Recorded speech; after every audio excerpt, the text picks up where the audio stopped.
So I've had this vacuum a while, and I didn't want to post a video review until I got a good idea about everything.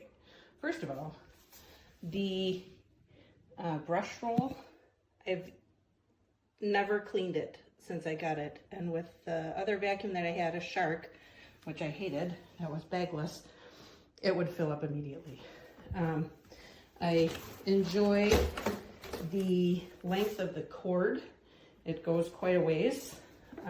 The pink color doesn't bother me. And it's just really easy to use.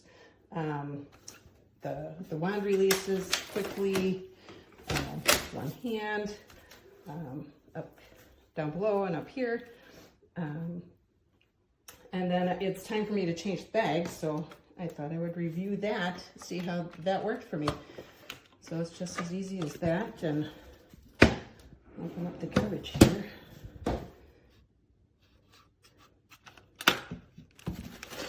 There we go, it's empty. That was pretty simple. So I do have another bag.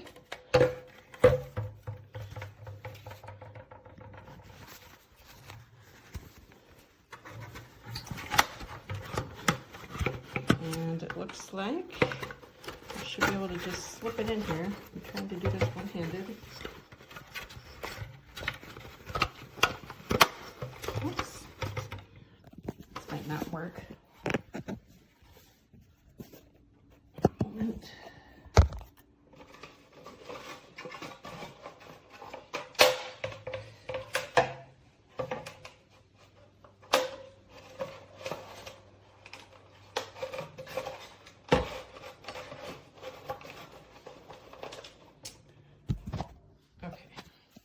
So I pushed that back down into place, and now I'm pushing it in. There we go. Insert until you hear it click. There we go. It appears to be ready to use. So again, that was super simple. There's no mess, and I would recommend this vacuum to anybody. Thanks.